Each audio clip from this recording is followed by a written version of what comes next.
Hello DNJ, hello les jeunes, hello les ados, je m'appelle Elisabeth, je suis leader d'ado. Je voudrais parler de plongée sous-marine. Ma mère me disait toujours que la vie c'est un peu comme la plongée sous-marine. On peut plonger, ne pas aller en profondeur, on trouvera des belles choses. Mais plus on fait un effort pour aller en profondeur, plus on trouve des choses merveilleuses, des trésors dans les mers. Et c'est un peu pareil avec la Bible. Plus on va en profondeur, plus on trouve des trésors dans la Bible. Alors ça marche comment? Eh bien, il y a ceux qui vont rester au lait, et puis il y a ceux qui vont se nourrir vraiment. Pourquoi ne pas passer à autre chose? Si tu es encore au lait, pourquoi ne pas passer à la vraie nourriture? Pourquoi ne pas trouver les vrais trésors de ce monde?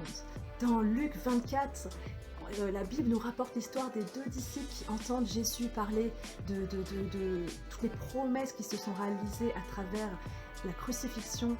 Leur cœur brûle, le cœur de ces disciples brûle en entendant Jésus qui parle. Ils ne l'ont pas reconnu, ils ont les yeux voilés. Et malgré tout, ils sentent que ça brûle dans leur cœur. Et j'ai une question pour toi. Est-ce que ça brûle aussi dans ton cœur? Première chose, on vous lance bien des défis. Et j'en ai entendu un souvent, c'est lis ta Bible en 1 an. C'est super. On peut aussi dire, voilà, c'est super si tu lis ta Bible tous les matins. Et ma question vraiment, c'est est-ce que tu la comprends? Est-ce que ça brûle dans ton cœur?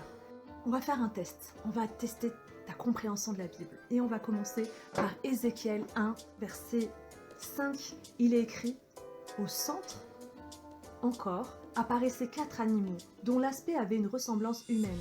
Chacun d'eux avait 4 faces, et chacun avait 4 ailes. Est-ce que tu comprends le symbole qui est employé par le prophète Ézéchiel? Si ce n'est pas le cas, passons au test numéro 2. On est dans Hébreux 5-6 et il est écrit, on parle de Dieu, tu es sacrificateur pour toujours selon l'ordre de Melchisédek. Est-ce que tu comprends qui est Melchisédek? Est-ce que tu sais ce que cela signifie? Test numéro 3. Daniel 8, verset 9. De l'une d'elles sortit une petite corne qui s'agrandit beaucoup vers le midi, vers l'Orient et vers le plus beau des pays.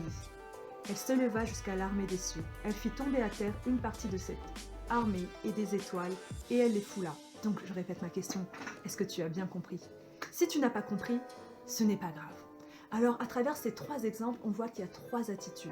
La première attitude, c'est de ne rien changer, de faire comme, voilà, tu restes sans réponse, c'est pas grave, tu tournes tes pages, tu lis autre chose dans la Bible. Deuxième attitude, tu vas à l'église et tu demandes au pasteur, tu demandes à ton leader de jeunes et tu obtiens une réponse, mais tu te nourris pas toi-même, tu as besoin de quelqu'un d'autre pour te nourrir. La troisième attitude consiste à chercher toi-même, à fouiller, à te nourrir toi-même, et c'est comme ça que tu grandiras.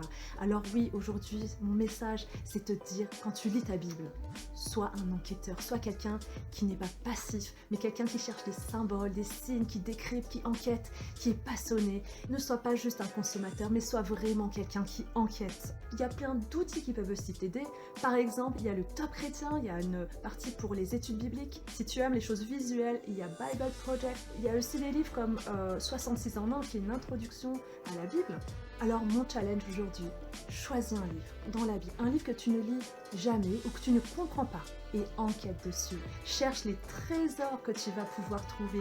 Questionne, demande-toi où il a été écrit, quand, pour qui, dans quelles circonstances. Pose-toi des questions s'il y a un point que tu ne comprends pas, cherche les réponses, va sur internet, sur les ressources qui seront indiquées sous la vidéo. Si vraiment tu veux aller plus loin, je t'encourage aussi à t'inscrire dans des cours bibliques. Il y a l'INSETA où j'enseigne, vous verrez aussi le lien ci-dessous. Et puis dans ton église locale, il y a peut-être des cours bibliques qui ne sont pas juste pour les autres, ils sont faits pour toi, pour que tu grandisses. Alors voilà, vraiment dans cette démarche, n'hésite pas à utiliser toutes ces ressources, n'hésite pas à prendre ta casquette d'enquêteur et tu verras toutes les ressources, toutes les richesses que tu en tireras et tu verras que tu sortiras grandi. Voilà, je te souhaite d'être boosté cette semaine et à bientôt.